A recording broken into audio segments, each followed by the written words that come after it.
Okay, we're going to get started again with the second session on gender inclusion for the trans and non-binary community.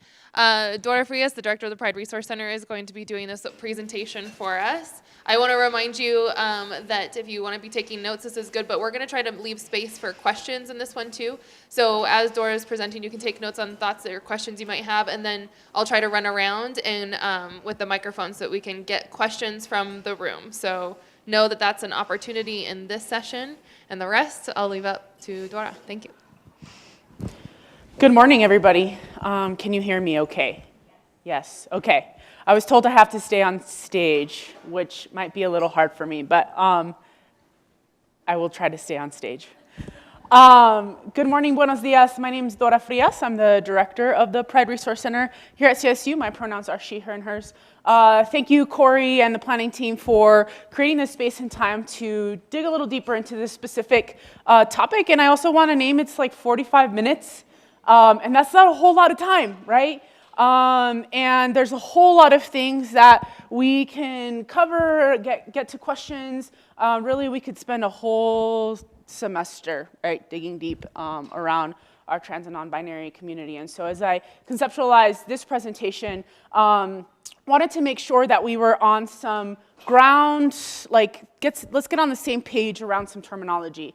I want to make assumptions that some folks have some baseline knowledge, right? You all are some of the folks that are doing some of this work on campus, and I also want to make sure that we're on the same page. And also want to give you an overview of where some of our national trends are and where some of our things that are happening here in our community that you may or may not know about, that I think are important for us to know about as we begin to engage in this work for our trans and non-binary community, right? And I do want to name that as a cis-identified person, that I've got an incredible amount of privilege. And what does it mean for me to be up here on the stage presenting around this specific topic, I think is important for me to name. And as the director of the center, right, there's some like duties as assigned, pieces to it, and that I also have a responsibility as a cis person to be talking to other cis-identified folks about how do we do and be better for our trans and non-binary community, right? And so as we are going through this morning, if you've got questions, please ask them. This is a time and opportunity to get your questions answered. After we do some overview pieces, we are going to move into talking about some 101 support, and then moving into some action planning and doing a trans inclusion audit within your specific areas, within your specific committees that you have been working with. So here's where we're going to start. We have to name colonization, right? And that binary genders are a Western colonialized way of conceptualizing gender, and that we have an obligation to start there and name that for a variety of reasons. I think I have heard a lot over the course of my year and a half here, people saying, well, why all of a sudden are there now a lot of trans folks in our community? Why is this now like a trendy thing, right? It's actually not. And that trans and non-binary folks have existed probably on this campus for a long time. And transgender, third gender, non-binary folks have always existed in the world, right? And they have existed in indigenous communities for a very long time. And so it is not something that is new or that is trendy, right, for our youth. It's something that I often hear a lot. But the way that power has played out in the ways that community has been influenced, right, has shifted the ways that we as a society have been socialized around gender. And so we've got to name the two-spirit experience, that it's an umbrella term that various indexing indigenous gender identities across North America. So in naming colonization, again, we've got to name that it's a white, patriarchal, Eurocentric political tool, right, for white, cis men to gain power.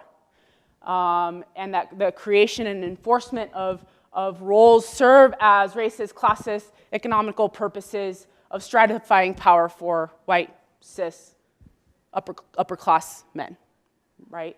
And while recognizing that these have been socialized, it's absolutely a social construct, it still absolutely has a tremendous impact on our daily lives too, right? So holding that both and the weight of the political advantage produces an enormous amount of pressure, right, to perform and conform into these roles and by ways of dress and mannerism and behavior, et cetera. And so how do we begin to decolonize, like kind of name the colonialized piece around gender? And that gender is repeated behavior that we're socialized into. And Shannon spoke earlier a little bit about, yesterday, about the wheel. Thank you, the cycle of socialization, and how we are reinforced into that, right? And so we've got to name how that impacts the way that we are socialized around gender, but then the ways that we are also punished and rewarded around our gender performance. So let's get to then how we, within the US construct, conceptualize gender identity. And so this is the part where we're going to do some language 101. If you have questions, absolutely want you to ask those questions right now. So gender identity being somebody's basic self-conviction, right? Internal self-conviction of being a man, woman, a blend, or neither. And it is not contingent upon the individual's sex assigned at birth. Different than gender expression, and gender expression being how one expresses themselves through mannerism, clothing, hair, etc. While they are related, they are different, right? So somebody could present as masculine and identify as a cis woman. They are not necessarily, somebody's gender expression doesn't necessarily give you an indication of what somebody's gender identity is. And so we've got to make sure that we are separating those. While we name that we are socialized to make assumptions about people's gender identity based on their perceived expression, right? And that we've got to work to hold and stop doing that. So these are some terms, right, that we want to make sure we get on the same page about. So kind of talked about the two-spirit identity and an umbrella term indexing indigenous folks. Non-binary is an umbrella term for all genders, all genders other than the binary. So folks who don't identify within the binary are somewhere in between and flow within and throughout that. Our trans community, transgender or trans, is an umbrella term for people whose gender identity differs from their sex assigned at birth. And we are we're moving away from the ED at the end, right? Transgendered, we're updating that terminology. I wouldn't say that I'm Latinad, right? It's not an identity that is placed on me, right? So making sure that we're shifting that language to honor that community. And then cis, making sure that we're naming privilege, and that cis is the adjective that identifies that somebody's sex assigned at birth. Cis being the Latin prefix meaning same, right? Again, no ED at the end. Questions around terminology? Okay, good. Currently on campus, we're having a active conversation about how we are asking sex assigned at birth, and recognizing that this is also no longer becoming an accurate way for us to ask this question, right? And that folks are able to get gender-affirming surgery. And so what is it that we're really wanting to ask folks, and what is it that we really need to know in terms of the legal pieces of HR and reporting to the feds? And so we're moving more towards legal gender marker, right? Especially given that Colorado has now moved towards including an X as well within our driver's license. And so somebody's legal gender marker is the gender categorization that is printed on their legal documents. So as an institution, we're working to shift some of the ways that we ask those questions, while knowing that even still this is problematic, right? But because of some federal reporting, we still have to ask this question.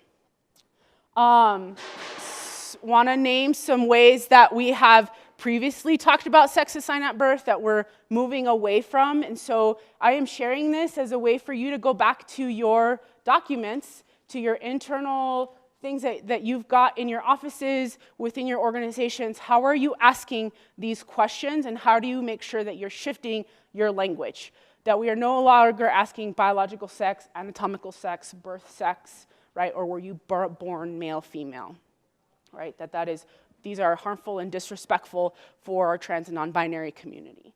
And that someone's saying like a woman, but they're still a biological male, that, again, those are harmful ways of not honoring a person's identity, and that it undermines people's identities, right? So would ask that you go back to your offices, to your paperwork, and take a look at how you are asking these specific questions, and that we move to ask them in more inclusive ways.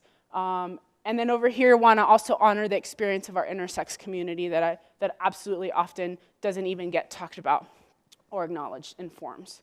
And so intersex describes a person with a combination of hormones, chromosomes, and anatomy that is used to assign a person's sex at birth. Questions about this piece? So again, just wanted to make sure that we are on good 101 page. Great. So wanting to give you some national statistics of the things that are impacting trans and non-binary folks, because this is really important. And this actually plays out here in our community, right? Not just in Fort Collins, but here at CSU, that you can still be fired in 28 states and fired for being trans in 30 states. And trans unemployment rate is 3 times the national average. 41% of trans and gender nonconforming adults have attempted suicide. The national average is 4.6. 54% of LGBT youth have experienced family abuse, and 40% of 1.6 million homeless youth in the US are LGBTQ. 78% of trans and non-binary kids in K-12 experience harassment around their gender identity. Definitely important for us to also talk about the violence that is enacted on the trans and non-binary community, certainly at Pulse, but also thinking about the number of trans folks that are taken from us every year at incredibly high rates. And we often don't have accurate numbers, right? Because their gender identity doesn't get honored in reporting by police. It especially particularly impacts trans women of color. And we also can't ignore the national context, right? So the ways in which the current administration is releasing statements about how we are going to define gender identity, talking about the military ban as well. So there's active things that are happening with our administration that are working to intentionally exclude our trans and non-binary community. And all of that impacts this community, certainly on this campus. But when I think about our students, it absolutely is impacting our students as well. And so I'm going to share some data that came from the National College Health Assessment Survey that was put out by the Health Network. They do it every other year, so this data is from 2017. I think it's really important for me to share some of this data. I will name that it is quite heavy. I know that some folks have seen this data in the room, but I think that you need to know where our students are at. And then I've also gone in and pulled some data from our employee climate survey as well. Again, that's the stuff that's happening in our community that I think is really, really important context. We had 178 students identify within the LGBTQ community that answered the survey. And so it's enough students so that we can say that this data is statistically significant data. Also want to say that they've combined LGBTQ, recognizing that sexual orientation and gender identity are different, but for the purposes of reporting, they've combined this group, I've asked for them to separate out the data, and when you take a look at the data separately, there are some similar trends, and then there are some areas where our trans and non-binary students are doing a little bit worse, right? But for the purposes of this, I'm going to present it as a combined data set. So this is how some of the numbers played out. Again, this is for just the students that answered this survey. About 12% of our students that answered this survey are identifying outside of the binary. And then you'll see the actual raw numbers down here. And this is where I asked to see how many were cis, LGBTQ, and non-binary trans students. This is the first time I've seen any kind of percentage for our students because we actively don't collect this data right now. So when we asked students about safety, our students talked about how they experience verbal threats, sexual harassment, sexual touching without their consent at higher rates than their straight cis peers. And CSU LGBTQ students feel less safe than their straight cis peers and also feel less safe on campus at night and in the community during the day at higher rates than their national LGBTQ peers. So as you take a look at where their national peers are across the country, they are saying that they feel less safe here at CSU and in the Fort Collins community and are experiencing inappropriate things at higher rates than their straight cis peers. I'm going to go through some of these pretty quickly, but I want you to note the purple dot at the top is where our CSU LGBTQ students are landing. And so when we ask about feeling overwhelming anxiety, and I think the way that these questions are framed are really important. This is not just I'm experiencing anxiety. This is I'm experiencing overwhelming anxiety, right? 78% of our LGBTQ students express that they are feeling overwhelming anxiety in the last 12 months. And then you'll see where their peers are. I'll also say that this is the first year that we asked about sexual orientation and gender identity, so you won't see it over time. It's absolutely increasing for all students over time. And when you take a look at our LGBTQ students, it's just so much higher, right? In the last 12 months, felt hopeless. 71% as you compare to their peers and even the national averages as well. So depressed, it was difficult to function. So I think, again, the framing of this question, I'm not just depressed, I am so depressed that it's difficult to function. 63%, and you'll see where their peers are at.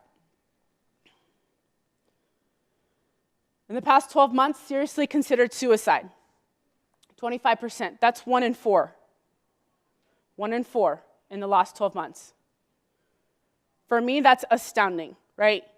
When I walk into my center, I know that 1 in 4 of those students have seriously considered suicide in the last 12 months.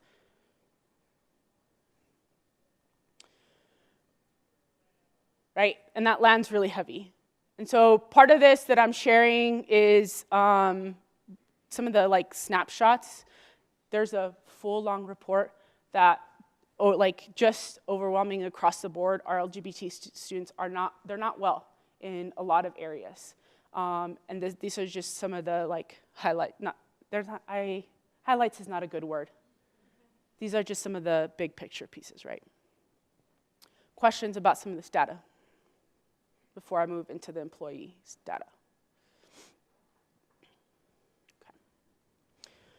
So last night, actually, I went into the employee campus climate survey and took a look. This is the one that was just done this year.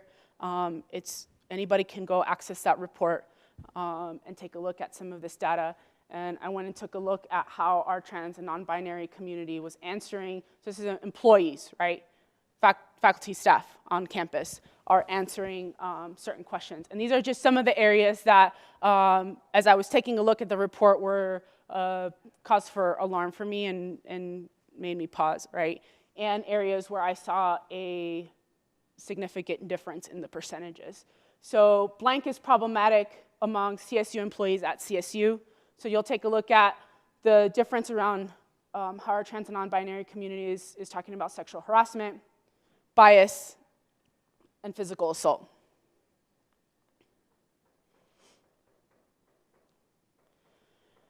And then this question asks about discriminatory attitudes on our campus. And so, again, you'll see that folks are talking about gender being a place where people are experiencing discriminatory attitudes, appearance, gender identity and expression, and sexual orientation. And these are all, again, percentage, in terms of percentage-wise, much higher than cis folks on campus. And then the work-related stressors, I think, was also an important piece, which some of these things were surprising, and some of them were absolutely not, but around affordable housing near work. So this is where we saw like a considerable gap, right, for our trans and non-binary community. Having an ill-defined job is a work-related stressor. People's physical environment is a work-related stressor. So if I don't have access to a physical environment that meets my needs, that absolutely causes stress. Health issues as well. And then the one that's not on here because it was on a way long different page is about access to medical health insurance, right? That was another work-related stressor for folks. So I think that some of this is important as we set up the context, right? That this is what is actually happening on our community, and as folks that are engaging in gender-based work, that you have to know what our students are experiencing, and that you've got to know what our trans and non-binary colleagues are experiencing on our campus. Because if we don't have that knowledge, then how are we going to work to shift climate and systems? Right, so that is what some of this is just setting up the context. Any questions about some of this? Okay, good. So I had a student tell me a couple months ago that as they were working with their counselor here on campus, that the counselor told them that the reason why they have mental health issues is because of their gender identity and sexual orientation. And that is, while shocking and infuriating and enraging to me, also not surprising that a counselor would put that on a student. And so in working to reframe this narrative that folks don't have mental health issues because of their identities, folks have mental health issues because the system is not set up for folks to be successful, right? The system, going back to the first slides, is not created, it's created to oppress us. So when we're consistently navigating some of these systems as queer and trans folks, then absolutely that leads to mental health issues, right? But it is not because of people's identities. And so I think it's really important for us to shift some of that narrative because I guarantee you that narrative exists among your colleagues because I've heard that come from my advisor, my professor, right? That's what the messaging that students are experiencing. And so you can imagine how that then lands for a student. Like, dang, I'm just trying to be out here, be me, but in being me, that's the reason why I have these mental health issues. So we've really got to work to actively shift some of that narrative, right? When we think about facing homophobia on a daily basis, cis-sexism, gender-based violence, discrimination, you saw how they're talking about safety, right? Academics was in that National College Health Assessment. Academics was another big area stressor for our students. And so pretty much like within the first couple of weeks of class, I'm meeting with students pretty regularly where they're being misgendered by their professors, and so then that impacts their ability to show up to class, to be successful. They withdraw from class. So there's absolutely also a retention issue here at play, not just for our students, but also for employees here at CSU. So what I would like for you to do now, oh good, we still have 15 minutes. is I'd like for you to get with a colleague that is either on one of your committees and or in your office, same area, and if none of those exist, get with a colleague that you do frequent work with. And I want you to think about, within the context of your work, what are current, right now, not stuff that I'm gonna go do later because Dora said I need to go do it. So already before you walked in this room, what policies, practices do you have in place right now in your organization that you know are trans-inclusive? Okay, so go ahead and get with a colleague and have some of that conversation, and then I'm gonna bring you back.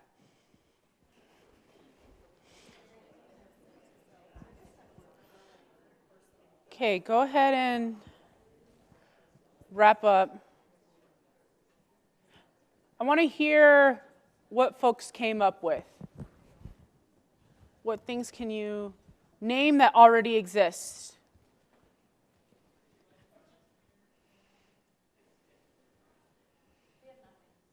Okay. We have nothing. Raise your hand if you're able, if you had that same conversation. Nothing. Okay.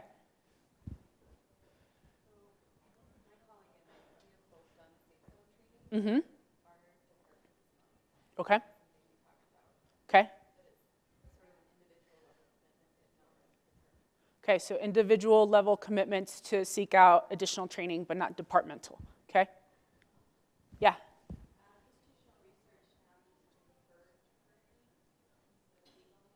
Okay, so IR uses preferred first name instead of legal name. Yeah, Meg.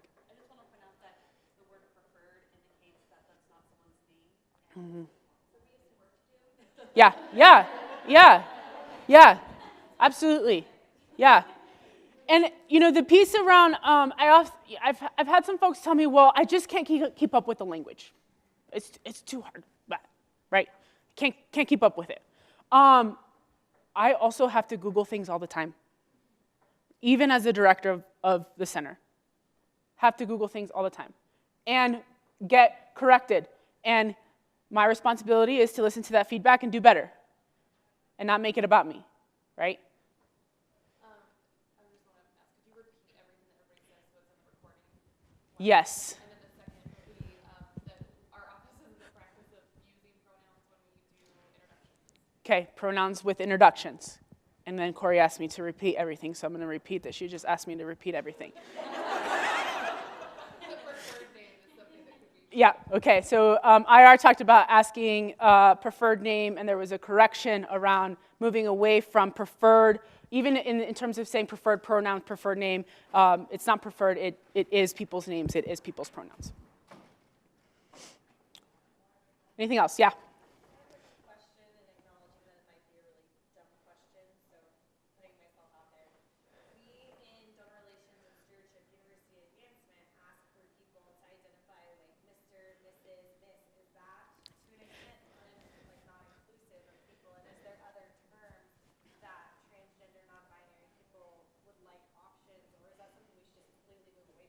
Good question. So the question was, in donor relations, there's a question about asking folks to identify Mr., Mrs., or Ms., and is that exclusionary? Yes.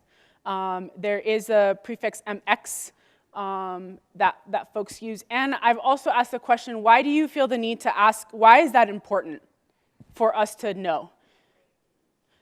And I've had some pushback around, well, we're trying to be polite. Well, who actually said that that prefix makes you polite or rude?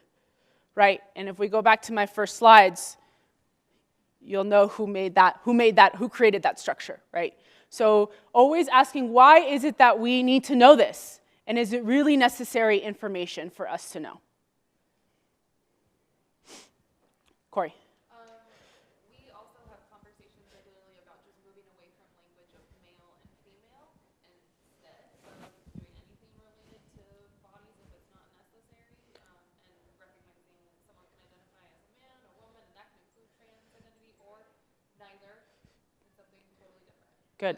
But avoiding the language of male and female. So avoiding the language of male, female. Good. Jamie.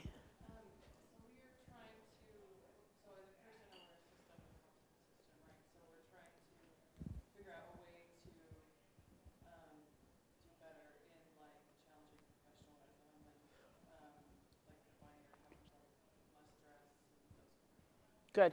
So within the Career Center, addressing the ways in which we identify professionalism, and that is often really gendered and problematic. Yeah. Good. So you all have kind of named some of the basics already. Some of the basic, like 101 things that we can be doing to shift behaviors. And I do want to say that this is the 101, right? That we have to actually do more than some of these things. I think that CSU as a campus, that we're actively doing a good job of shifting some of this 101. And given the data points that I showed earlier, we have a responsibility and an obligation to actually do more than just this 101 pieces. We've got to really think about how do we begin to shift our campus climate, because literally people's lives are at stake, right? And so these are some suggested 101. I will share the slides so that it can get shared out to folks. But where I really want folks to go is at your tables. I have some handouts of trans inclusion scale that is adapted from the Teaching Transgender Toolkit. And what I want you to do is go back to your pair, your group, and I want you to do like an internal audit of where you believe your organization, your office is within the scale. Kind of do some check mark, and you'll see in there, I've got even some of my own like doodles where I'm also making mental notes of where we also as a center need to do better, right? And I want you to then think about strategizing 3 actions from this scale that you are going to take back to your office, department, etc., and work on implementing. And that might be that you are working on shifting overtly prejudice. And if that's where you need to be, that's where you need to be, right? Questions about next steps? Got 5 minutes. And then we will work on wrapping up. Okay.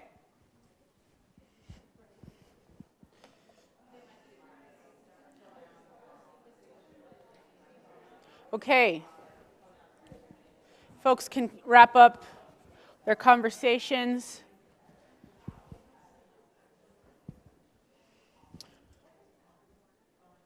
I hope that I have interrupted your conversation, that you still have a lot more to talk about. And we'll ask that you continue to have those conversations, that you take this back to your organizations, to your colleagues, and say, hey, I went to this thing, here's this tool. How do we incorporate this as part of a staff meeting where we can engage around this specific conversation using this scale, right? What were I want to hear a couple of things of folks, plans you have, actions that you have thought about taking back. Yeah.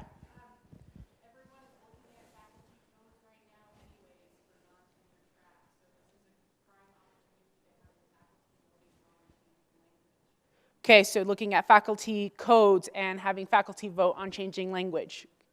Good. Yeah. We talked about how we're not really incentivized to do any of this training, so perhaps if that was acknowledged and maybe even rewarded for going to training, saying that that's part of your job, and you should do that, and acknowledge that, and you are doing your job at CSU, that more people might do it. So incentivizing going to some of these trainings. Okay, so one of the things that we have around our safe zone training is that anytime an office asks us to come to a mandatory training, we say no. And we say that they make it optional for folks, because it can actually create really dangerous spaces for students if we've got faculty and staff getting trained and have safe zone stickers and people aren't actually willing to engage and be better and do better.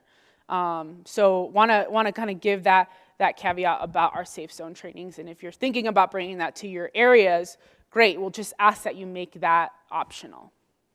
Yeah, Erin.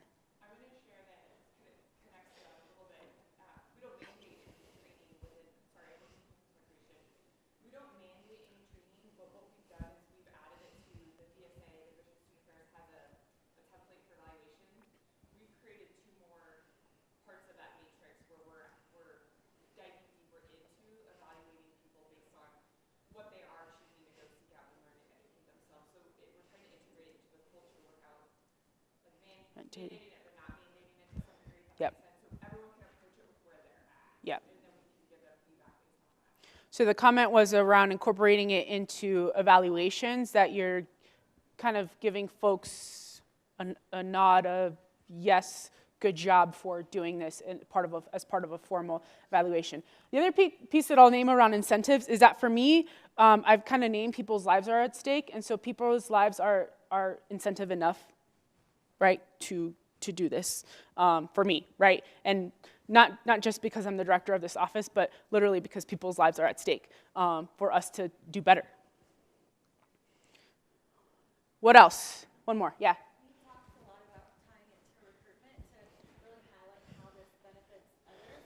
A lot of people in our department can be a little self-serving, that's okay. So really highlighting how this thing is going to benefit them as individuals, and highlighting how this can really improve recruitment and retention efforts, period. For our students, or yeah. So what is it that you want to do to improve retention? And so Sure, yeah, just address it more explicitly within our department. Got it. So that addressing transphobia, sexism in your areas will actually impact retention. Right. Yeah. Yes, absolutely it will. Mm-hmm. Yeah. Being able to move from a model of diversity focus into an inclusive space. A lot of times when we look at diversity, it's only from a color matrix. Mm-hmm. And when you are looking at it from an inclusion space, then you don't have to single out or isolate people based on the identities that they bring. So really trying to do that, and I think it's easier to do that for students as well as those who are hoping to impact those spaces are easier to do that for students. It becomes much, much harder to do that for faculty and staff because we are so much part of a hierarchy. Mm-hmm. Yeah. So the comment was around moving from a diversity lens to an inclusion lens, and moving away from just naming, you said color, right, to thinking about a variety of different aspects of identity and inclusion. Good. Thank you. Anything else? Yeah. I just wanted to echo that because I talked about what you said. I was talking about the individuals here. So in our office, we do a lot around diversity and inclusion, but I think that's where we're missing some things. It's like, yes, we're talking about diversity, but we're not honing in on specific populations. And like when you say that lives are at stake, that really hits home because I'm in the office of financial aid, and like we have such a huge role in that because I want us to be able to create a space where a student can come to us that has lost all support. They don't know if they're going to have a place to live the next month. That's where we have to come in and be able to support them, and that could make an impact on their lives. So, Absolutely. Yeah. So the comment was around the impact that financial aid can have for a student who is losing financial support, community support, and that can absolutely have an impact on their lives. Yeah. And recognizing that a student may not come out to you in that process, right? And so sometimes, like, I have to unfortunately coach students to come out for them to get financial aid support, and they shouldn't have to do that, right? And unfortunately, that's part of how some of the system works, that they've got to share that in order for us to then say, oh, okay, yeah, we're going to support you. And even then, they aren't always supported. So I want to acknowledge time. Corey's given me this one. If you have any questions, I am certainly available to answer, talk through, be in discussion with you. If you got any feedback, please let me know. And thank you all for your time this morning.